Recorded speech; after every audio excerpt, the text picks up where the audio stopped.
વિદ્યાર્થી મિત્રો, આજે આપણે આંતરિક વેપાર અને વિદેશ વેપાર વચ્ચેનો તફાવત તેમજ વિદેશ વેપારની પ્રવર્તમાન સ્થિતિ અને વિશ્વ વેપારમાં ભારતનો હિસ્સો એ વિશે આજે આપણે અભ્યાસ કરીશું.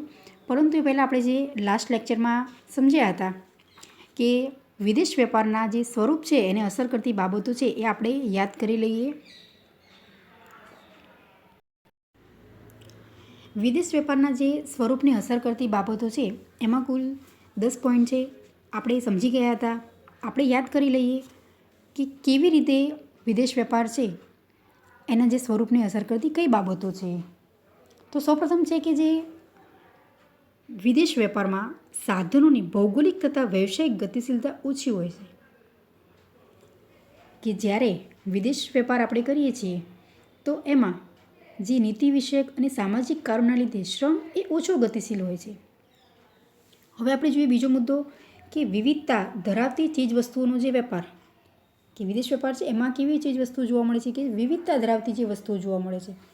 ત્રીજું છે પડકારજનક સ્વરૂપ, કે જે વિદેશ વેપારનું સ્વરૂપ છે એ કેવું જોવા મળે છે આપણને, જે પડકારજનક જોવા મળે છે કે આપણે વિદેશમાં જે વેપાર કરવાનો છે તો એ કેવી રીતે આપણે કરીશું, એની કેવી આબોહવા, એની જે સંસ્કૃતિ, એના જે ભાષા, રિવાજો, દરેક એની પસંદગી વગેરે અલગ અલગ જોવા મળે છે આપણને. એમાં વિવિધતા જોવા મળે છે. માટે કેવું છે વિદેશ વેપાર એ પડકારજનક સ્વરૂપ છે. આગળ ચોથું છે કે જે રાજનીતિય પ્રયત્ન, કે જ્યારે આપણે વિદેશ વેપાર કરીએ છીએ તો એમાં કે દેશની સરકારો છે એને કેવા રાજનીતિક પ્રયત્નો કરવા પડે છે. પાંચમો મુદ્દો છે કે વિવિધ ચલણોના ભાવ અને તેમના મૂલ્ય અંગેની જે અટકળો, કે આપણે વિદેશ વેપાર કરીએ છીએ તો આપણે એ અલગ અલગ દેશ સાથે વેપાર કરવાનો હોય છે. એટલે કે દરેક દેશ એ પોતાના જે દેશના ચલણને આંતરરાષ્ટ્રીય ચલણમાં જે રૂપાંતર કરવું પડે છે. આપણે વેપાર કરવો હોય છે તો આપણે શું કરવું પડે છે, દરેક જે દેશ છે એની કરન્સી કેવી છે અલગ અલગ જોવા મળે છે. તો આપણે જ્યારે વેપાર કરીએ છીએ તો હંમેશા આપણે જે કરન્સી જે તે દેશની છે એમાં આપણે કન્વર્ટ કરીને એમને આપવું પડે છે. આગળ છે છઠ્ઠો મુદ્દો કે જે વિવિધ રાષ્ટ્રો અને આંતરરાષ્ટ્રીય સંસ્થાઓના સંયુક્ત પ્રયાસો, કે જે વિશ્વ સ્તરે આંતરરાષ્ટ્રીય વેપાર વિકસાવવા માટે આપણે જે અનેક દેશોએ એટલે કે પ્રયત્ન કર્યા છે. એટલે કે દરેક દેશ જે સરકાર છે એ વિશ્વ વેપાર સંગઠન જેવી સંસ્થાઓ સાથે પ્રયત્નો કરવા પડે છે. સાતમો મુદ્દો આપણે જોઈએ કે રાજકીય અને સામાજિક જે વિચારધારાઓ એની અસર, તે કેવી રીતે અસર જોવા મળે છે. તો આપણે વિશ્વમાં જ્યારે વેપાર કરીએ છીએ તેમાં કદ અને દિશા પર તેમજ જે સામાજિક બાબતો છે એની અસર એ વધુ પ્રમાણમાં આપણને જોવા મળે છે. આઠમો મુદ્દો છે અત્યંત મોટા પાયાનો જે વેપાર, કે આપણે વિદેશ વેપાર છે એ મોટા પાયા પર આપણે શું કરીએ છીએ એ વેપાર કરતાં આપણને જોવા મળે છે. નવમું છે વધુ પ્રમાણમાં કરવેરાઓ અને પરવાનગીઓ, કે આપણે જ્યારે વિદેશમાં વેપાર કરીએ છીએ તો દરેક દેશ એ પોતાના દેશ તેમજ જે બીજા દેશ છે એની અનેક ચકાસણીઓ અને જે પરવાનગીઓ છે એને આપણે શું કરવાનું છે, પાર કરવાની હોય છે. કે એમાં આપણે જે તે વસ્તુ છે તો એ વસ્તુ યોગ્ય હશે એની ચકાસણી આપણે કરીને મોકલવી પડે છે. એની ગુણવત્તાની ચકાસણીનું સર્ટિફિકેટ તેમજ જે ટ્રાન્સપોર્ટ અંગેની વ્યવસ્થાને જે પુરાવા, આવી અનેક બાબતો છે એને આપણે ધ્યાનમાં રાખીને વિદેશ વેપાર કરીએ છીએ. હવે આપણે 10મો મુદ્દો છે કે જે હરીફાઈ અને જોખમની ઊંચી માત્રા, કે કોઈ પણ વસ્તુ છે એ અનેક દેશ ઉત્પન્ન કરે છે અને એમાં જે બજારમાં ટકી રહેવા માટે એટલે કે એ વસ્તુનું વેચાણ કેવી રીતે કરવું એ ખૂબ જ પડકારજનક છે અને હરીફાઈમાં ટકી રહેવું એ ખૂબ જ અઘરું છે. અને જે જોખમની માત્રા પણ કેવી જોવા મળે છે આપણને, જે પ્રમાણ એ ઊંચું જોવા મળે છે. કે આપણે જો વસ્તુ છે એ યોગ્ય પ્રમાણમાં આપણે એનું ઉત્પાદન કરીએ છીએ અને એનું વેચાણ કરીએ છીએ, પરંતુ આપણને હરીફાઈ કેવી મળે છે આપણને સૌથી વધારે વિદેશ વેપારમાં. એટલે કે કોઈ પણ વસ્તુ કે સેવાની માંગ છે અનેક દેશના ગ્રાહકો કરતા હોય છે. આથી આપણે એ ધ્યાનમાં રાખવાનું છે કે ગ્રાહકો વચ્ચે હરીફાઈનું પ્રમાણ પણ ઊંચું હોય છે. તો આમ આપણે આ સમજ્યા કે જે વિદેશ વેપાર છે એના સ્વરૂપને આ બાબતો અસર કરે છે. હવે આપણે જોઈએ કે જે તફાવત આંતરિક વેપાર અને વિદેશ વેપાર વચ્ચેનો તફાવત. આંતરિક વેપાર અને વિદેશ વેપાર વચ્ચેનો તફાવત. આ ક્વેશ્ચન ખૂબ જ મહત્ત્વનો છે. એક્ઝામમાં પૂછાય કે આંતરિક વેપાર અને વિદેશ વેપાર વચ્ચેનો તફાવત સમજાવો. તો આપણે હવે તફાવત સમજીએ. એક્ઝામ માટે આ મોસ્ટ આઈએમપી ક્વેશ્ચન છે. સૌપ્રથમ છે કે કદ આંતરિક વેપારમાં અને વિદેશ વેપારમાં, કે આંતરિક વેપારનું જે ક્ષેત્ર દેશ પૂરતું સીમિત હોવાથી તેનું કદ એ મર્યાદિત છે. આપણને નામ પરથી જ ખબર પડે છે કે આંતરિક વેપાર એટલે કે એનું કદ કેવું હશે, એકદમ મર્યાદિત, કે અમુક જેનું કદ જોવા મળે છે આંતરિક વેપારનું એ મર્યાદિત છે, કે દેશ પૂરતું જ એ સીમિત જોવા મળે છે આંતરિક વેપાર. જ્યારે વિદેશ વેપાર એ કેવું છે કે વિદેશ વેપારમાં વસ્તુઓ અને સેવાઓને વિશ્વવ્યાપી બજારમાં મળતું હોવાથી તેનું કદ આંતરિક જે વેપાર છે એના કરતાં ઘણું મોટું જોવા મળે છે. કે આંતરિક વેપારનું કદ એ મર્યાદિત, અમુક સીમિત, લિમિટેડ જ હોય છે, પરંતુ જ્યારે વિદેશ વેપાર છે તો એનું કદ એ કેવું જોવા મળે છે, આપણને વિશાળ જોવા મળે છે, અનેક ગણું એ મોટું હોય છે. કોના કરતાં? આંતરિક વેપાર કરતાં. કેમ? તો એને વિશ્વ બજારમાં ટકી રહેવાનું છે, કે વિશ્વવ્યાપી બજારમાં જે સ્થાન મળે છે વિદેશ વેપારને, માટે એનું કદ એ મોટું જોવા મળે છે. હવે આપણે જોઈએ બીજો મુદ્દો કે જે ચલણ અને ચૂકવણીની રીત, જેની પદ્ધતિ કેવી જોવા મળે છે આપણને આંતરિક વેપારમાં અને વિદેશ વેપારમાં.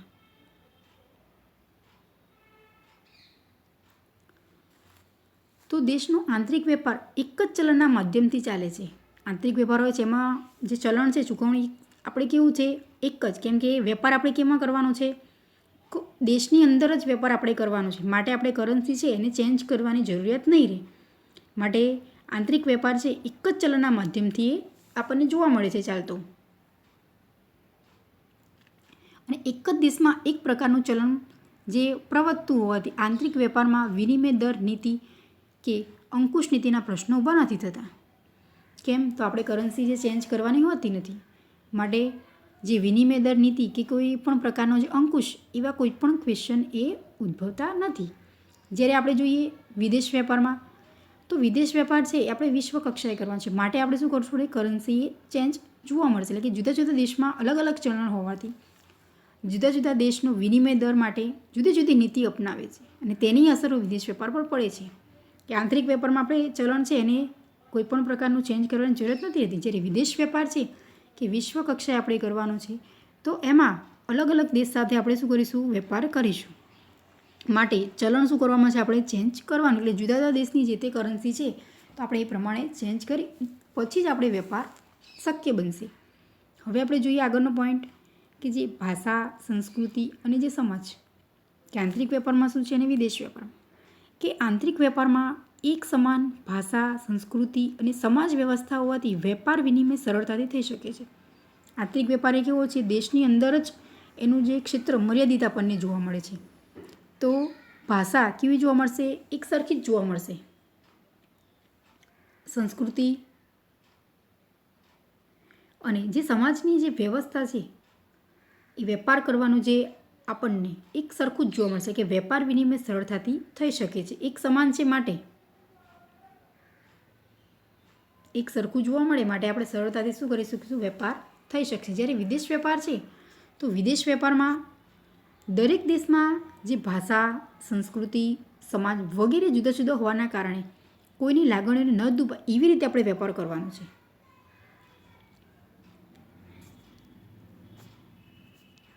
કે વિદેશ વેપારમાં શું જોવા મળશે, જે ભાષા, સંસ્કૃતિ વગેરે અલગ અલગ હશે. એટલે આપણે ધ્યાનમાં રાખવાનું છે કે કોઈ પણની લાગણીઓ ન દુભાય એવી રીતે આપણે વેપાર કરવાનો છે.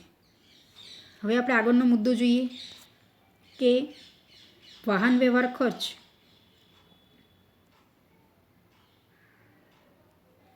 તો આંતરિક વેપાર છે એમાં જે વેપારની સીમા એ સીમિત એટલે કે મર્યાદિત હોવાથી વાહન વ્યવહાર ખર્ચ એ નીચું જોવા મળે છે.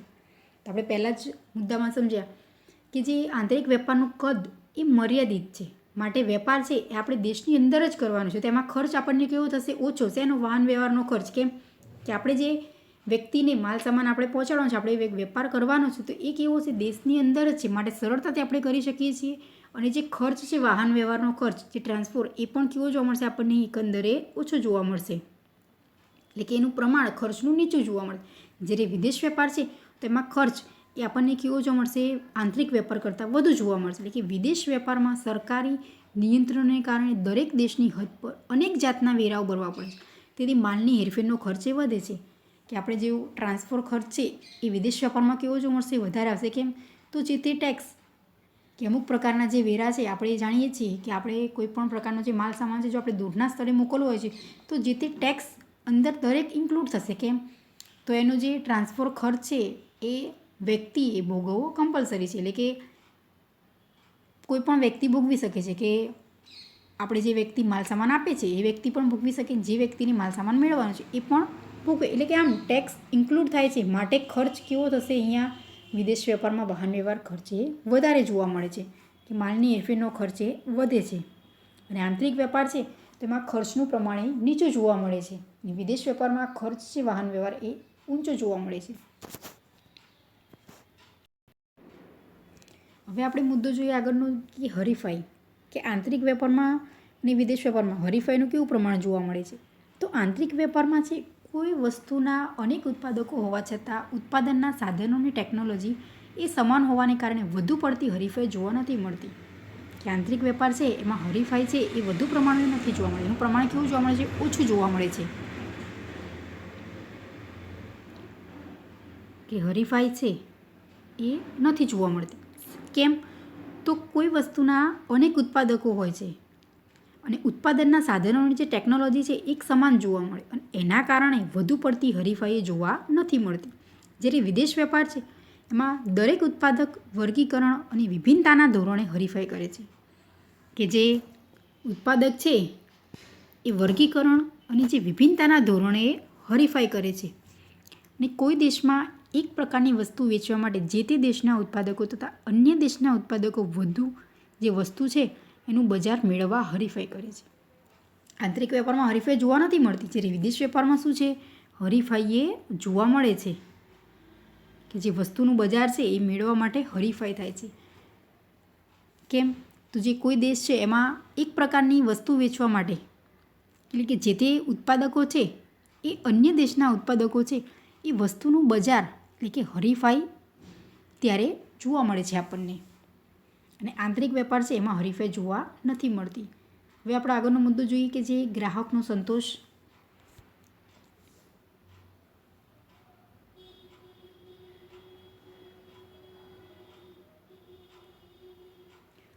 તો આંતરિક વેપારમાં સમાજ, શિક્ષણ, જે આપણે જે સજાગતા, મૂલ્યો, પસંદગીઓ, સહનશીલતા વગેરેના ધોરણો લગભગ સમાન હોવાને કારણે વેચનારને ગ્રાહકના સંતોષનો અંદાજ સહેલાઈથી મળી રહે છે. કે આંતરિક વેપાર છે એમાં ગ્રાહક એ કેવા પ્રકારની વસ્તુ ખરીદવા માગે છે, એમની પસંદગી કેવી છે, એમને કેવી રીતે વસ્તુમાંથી એ સંતોષ મેળવશે એ સરળતાથી જે વેપારી છે એ સમજી શકે છે આંતરિક વેપારમાં. શા માટે? તો જે એક સમાજ જોવા મળે છે ત્યાં શિક્ષણનું પ્રમાણ, જે કેવી રીતે ગ્રાહકો એ સજાગ છે, એના મૂલ્યો, પસંદગીઓ,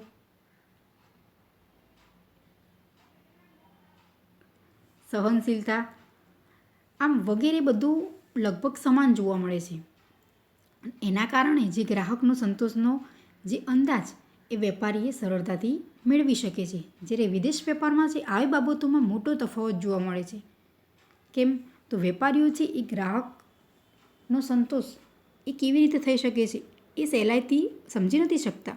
એટલે કે વિદેશ વેપાર છે એમાં જે ગ્રાહકનો સંતોષ છે એની સહેલાઈથી આપણે જે સમજી નથી શકતા વેપારી. એટલે કે તેથી ગ્રાહકના વર્તનની આગાહી સહેલાઈથી કરી શકતા નથી.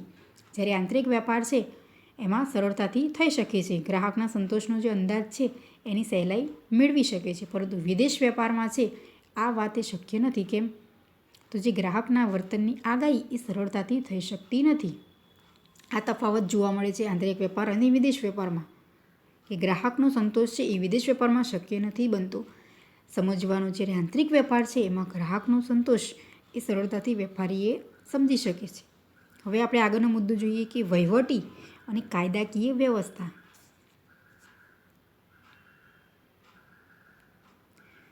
આંતરિક વેપારમાં ખરીદનાર અને વેચનારને એક જ બંધારણ અને સમાન કાયદાઓ લાગુ પડે છે. કે આંતરિક વેપાર છે એમાં ખરીદનારા અને વેચનાર એ એક જ બંધારણ અને સમાન કાયદાઓ છે એ લાગુ પડતા જોવા મળે છે. એટલે કે તેથી સહેલાઈથી વેપારે થઈ શકે છે. જ્યારે વિદેશ વેપાર છે એમાં દરેક દેશના વેરા, કાયદા, જે પરવાના પદ્ધતિ એ અલગ અલગ હોવાથી તેમને જણાયા વગર વેપાર કરવાનું મુશ્કેલ બને છે. કે વિદેશ વેપાર છે એમાં અલગ અલગ દેશના જે વેરા ટેક્સ એ કેવો જોવા મળે છે આપણને અલગ અલગ જોવા મળે છે. આપણે વસ્તુ છે આપણા દેશથી કોઈ અન્ય દેશમાં મોકલવાની છે તેમાં ટેક્સ કેવો જોવા મળશે આપણને વધુ ભરવો પડશે, અલગ અલગ ટેક્સ હશે. એના કાયદા છે કેવા જોવા મળશે આપણને અલગ અલગ, અને એ કાયદા પ્રમાણે આપણે શું કરવાનું છે, માલ સામાનની આપણે કરવાની છે. વસ્તુ આપણે શું કરવાની છે, વેચાણ કરવાની છે. તો વસ્તુ આપણે નિકાસ કરીશું તો આપણે ટેક્સ ભરવાનો. જ્યારે વસ્તુને આપણે આયાત કરીશું ત્યારે પણ આપણે શું કરવાનું છે, ટેક્સ એ કમ્પલસરી ભરવાનો છે. અલગ અલગ દેશમાં ટેક્સ કેવો છે અલગ જોવા મળે છે. એટલે કે પરવાના પદ્ધતિ અલગ અલગ હોવાથી તેમને જણાયા વગર વેપાર કરવાનું કેવું છે, મુશ્કેલ બને છે.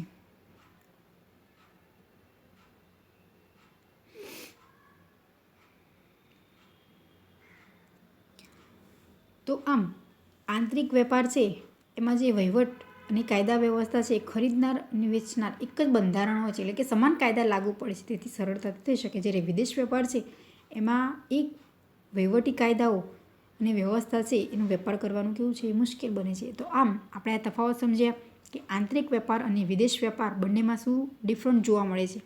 તેમાં હું તમને ફરીથી મુદ્દા યાદ કરાવી દઉં. ખાસ ધ્યાનમાં રાખવાનું છે, આ ક્વેશ્ચન મહત્ત્વનો છે કે એનું કદ, ચલણ અને ચૂકવણીની રીત, ભાષા, સંસ્કૃતિ અને સમાજ.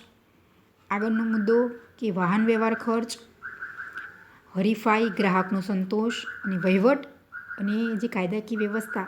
આમ આંતરિક વેપાર અને વિદેશ વેપારમાં આ તફાવત જોવા મળે છે.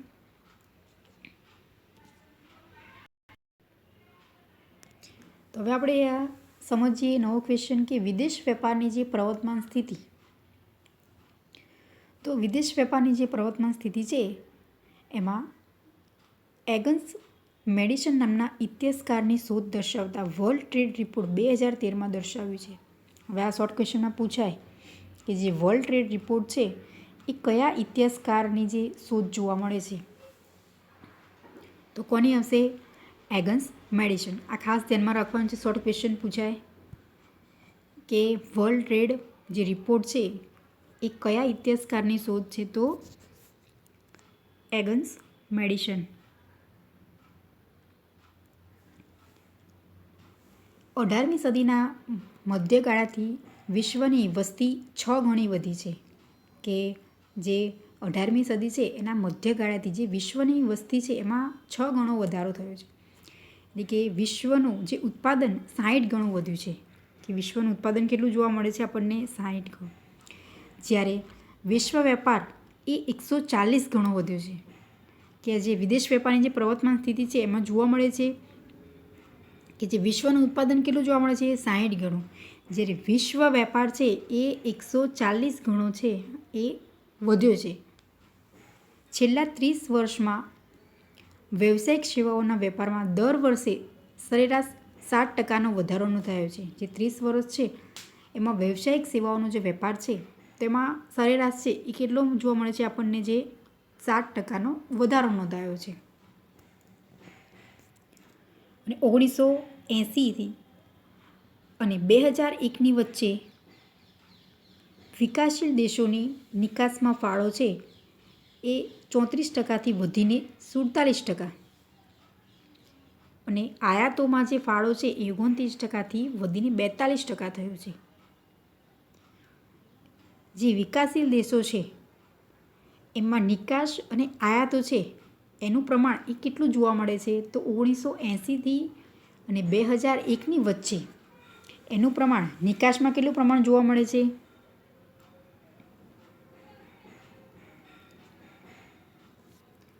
34%થી વધારો થઈ અને 47% જોવા મળે છે. જ્યારે આયાતો છે તો એમાં 29%થી વધીને એ 42%.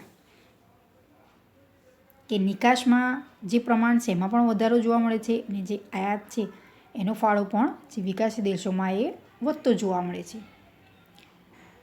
એટલે કે કેટલાક દાયકાઓ દરમિયાન વિશ્વ ઉત્પાદન વૃદ્ધિદર કરતાં જે વિદેશ વેપારનો વૃદ્ધિદર છે એ બમણા પ્રમાણમાં વધારો નોંધાયો છે. અને વિશ્વમાં જે વેચાણ વ્યવસ્થાઓ છે એનો વિકાસ જોવા મળે છે. હવે આપણે આ કોષ્ટક જોઈએ કે વિવિધ સમયગાળો દરમિયાન જે વિશ્વ વેપારનો જે વાર્ષિક સરેરાશ એ વૃદ્ધિ દર કે એના પરથી આપણને ખબર પડશે કે જે વિદેશ વેપાર છે એની પ્રવર્તમાન કેવી સ્થિતિ જોવા મળે છે.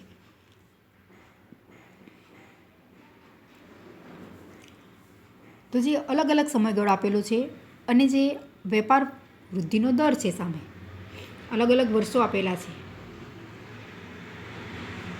તો સૌપ્રથમ છે કે 1950થી 1973, તો એ સમયગાળા દરમિયાન જે વેપાર વૃદ્ધિનો દર છે એ 7.88% જોવા મળે છે.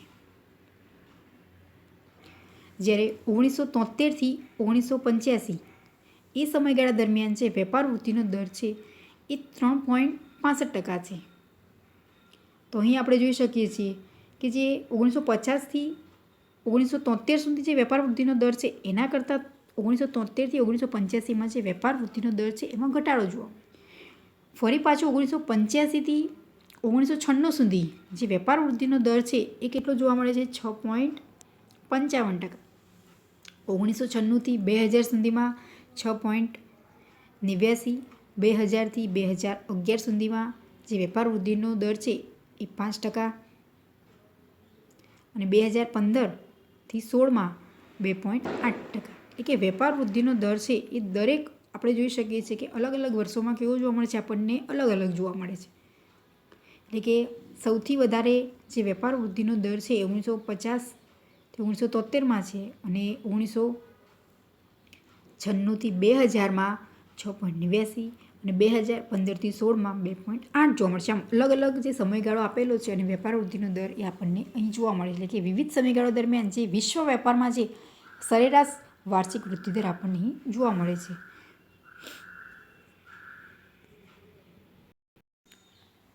હવે આપણે નવો ક્વેશ્ચન સમજીએ કે વિશ્વ વેપારમાં જે ભારતનો હિસ્સો, આપણે જે પ્રવર્તમાન સ્થિતિ સમજી ગયા વિદેશ વેપારની, હવે વિશ્વ વેપારમાં જે ભારતનો હિસ્સો, તો વિદેશ વેપારનું કદ અને વૃદ્ધિનો દર જોતાં ભારતનો વિશ્વ વેપારમાં હિસ્સો નાનો છે.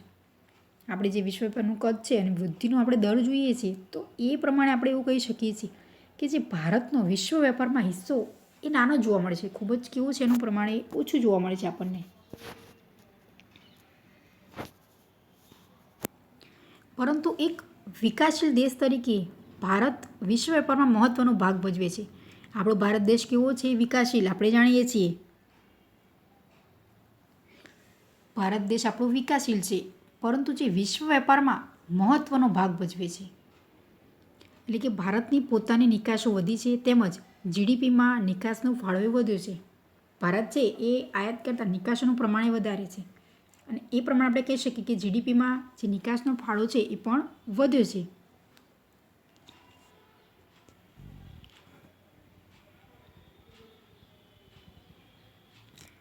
અને નિકાસના પ્રમાણમાં નોંધપાત્ર વધારો થયો હોવા છતાં ભારતની આયાતો અને તેની નિકાસો કરતાં વધુ પ્રમાણમાં વધે છે. એટલે કે આયાતોનું જીડીપીમાં પ્રમાણ નિકાસો કરતાં એ વધુ છે.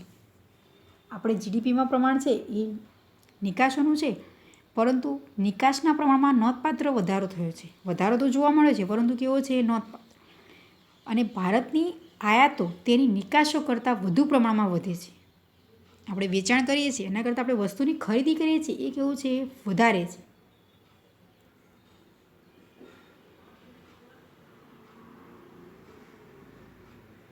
એટલે કે આયાતો છે તેની નિકાસોના કરતાં વધુ પ્રમાણમાં એ વધે છે. એટલે કે આયાતોનું જીડીપીમાં પ્રમાણ નિકાસો કરતાં એ વધુ છે.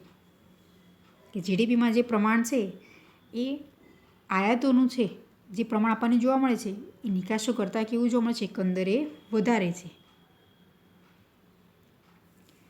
ભારતની વૃદ્ધિ અને વિકાસ સારા એવા પ્રમાણમાં થાય છે. જે ભારતની વૃદ્ધિ છે અને વિકાસ એ આપણને કેવો જોવા મળે છે? ખૂબ જ સારો. એટલે કે જેથી વિકાસ માટેની આયાતોનું પ્રમાણ વધ્યું છે. અને વધતી નિકાસનો અર્થ આપણે એ કહી શકીએ છીએ કે ભારતની વિશ્વ કક્ષાએ જે સ્પર્ધાત્મક જે કિંમતો છે એ સારી ગુણવત્તાવાળી વસ્તુઓ અને સેવાઓની નિકાસલક્ષી જથ્થા ઉત્પાદન કરવાની ક્ષમતા વધી છે. કે આપણે એવું કહી શકીએ છીએ આયાતોનું પ્રમાણ વધ્યું છે અને વધતી જતી નિકાસનો આપણે અર્થ એવું કહી શકીએ કે જે ભારતની જે વિશ્વ કક્ષાએ સ્પર્ધાત્મક કિંમતોએ સારી ગુણવત્તાવાળી વસ્તુઓ અને સેવાઓનો નિકાસલક્ષી જથ્થો અને ઉત્પાદન કરવાની ક્ષમતા વધી છે. કે આપણે વેચાણ વધારીએ છીએ. નિકાસ ક્યારે આપણે વધારે કહી શકીએ કે વસ્તુનું જે ઉત્પાદન કરીએ છીએ ને એ વસ્તુ આપણે અન્ય દેશમાં એટલે કે બહાર વિદેશ સંદેશમાં એ વસ્તુનું આપણે વેચાણ કરીએ છીએ તો આપણે એકંદરે એવું કહી શકીએ કે વેચાણ વધે છે તો નિકાસ એ વધુ છે એવું આપણે કહી શકીએ. અને આપણે એવી વસ્તુનું ઉત્પાદન કરીએ છીએ એની ગુણવત્તા કેવી છે એકદમ યોગ્ય કે જે વસ્તુની સેવાની નિકાસલક્ષી જથ્થો ઉત્પાદન કરવાની ક્ષમતા એ વધી છે એવું આપણે માની શકીએ છીએ.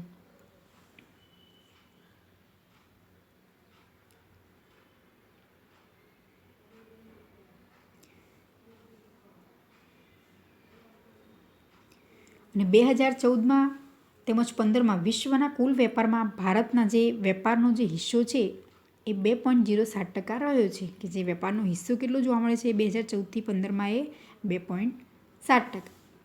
હવે આપણે આ કોષ્ટક સમજીએ કે વિશ્વની કુલ નિકાસોમાં ભારતની નિકાસનો ટકાવારી હિસ્સો.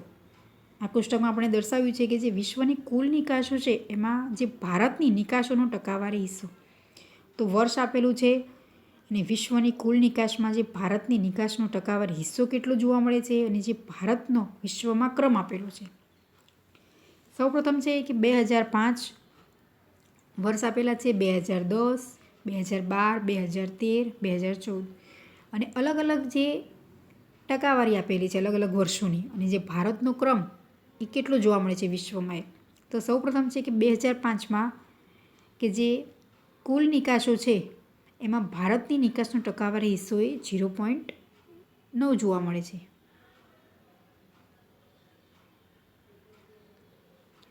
અને ભારતનો વિશ્વમાં ક્રમ એ કેટલો જોવા મળે છે 29. અને 2010માં જે વિશ્વની કુલ નિકાસમાં ભારતની નિકાસનો ટકાવારી હિસ્સો એ 1.5 છે. અને જે ભારતનો વિશ્વમાં ક્રમ એ 19 છે. વર્ષ 2012માં જે વિશ્વની કુલ નિકાસમાં જે ભારતનો નિકાસનો જે ટકાવારી હિસ્સો છે એ આપણને જોવા મળે છે 1.6. અને જે ભારતનો ક્રમ છે એ 19 છે. 2013માં જે કુલ નિકાસોમાં ભારતની નિકાસનો જે હિસ્સો છે 1.7 છે. અને ભારતનો જે વિશ્વમાં ક્રમ છે એ 19. અને 2014માં જે ભારતની નિકાસનો ટકાવારી હિસ્સો 1.7 છે. અને વિશ્વમાં ક્રમ એ 19. હવે આપણે ખાસ ધ્યાનમાં રાખવાનું કે જે વિશ્વમાં ક્રમ છે એ 2005માં જ ફક્ત 29 છે. પછી દરેકમાં 2010, 2012, 2013 અને 2014માં એ 19 જ જોવા મળે છે. જ્યારે વિશ્વની કુલ નિકાસમાં જે ભારતની નિકાસની ટકાવારી જે પ્રમાણ એટલો કેટલો હિસ્સો છે એ દરેકમાં અલગ અલગ જોવા મળે છે. 2005માં 0.9 છે, 2014માં 1.7 અને 2013 અને 2014માં જે નિકાસની જે ટકાવારી હિસ્સો છે એ સરખો છે 1.7. બંનેમાં કેટલો છે 1.7 જોવા મળે છે. કે 2013માં 1.7 છે અને 2014માં પણ 1.7 છે. તો આમ જે વિશ્વ વેપારમાં જે ભારતનો હિસ્સો છે એ આપણે સમજ્યા કે એમાં જે નિકાસ કરતા આયાતોનું જે પ્રમાણ છે એ વધુ છે. એટલે આપણી પાસે ક્ષમતા ખરી કે જે આપણે નિકાસલક્ષી આપણે શું કરી શકીએ છીએ ઉત્પાદન કરવાની આપણા દેશમાં ક્ષમતા છે. આપણો ભારત એક એવો છે વિકાસશીલ દેશ છે. તો હવે આપણે નેક્સ્ટ લેક્ચરમાં સમજીશું ભારતના વિદેશ વેપારનું કદ, એનું જે સ્વરૂપ, એની દિશા. કે એમાં જે વિદેશ વેપારનું જે કદ છે એ કેવું જોવા મળે છે, કે એમાં જે 1991 પછી ભારતના જે વિદેશ વેપારનું કદ કેવું છે, એમાં જીડીપીનો કેટલો હિસ્સો ટકાવારી છે, એ આપણે દરેક વસ્તુ છે એ નેક્સ્ટ લેક્ચરમાં સમજીશું.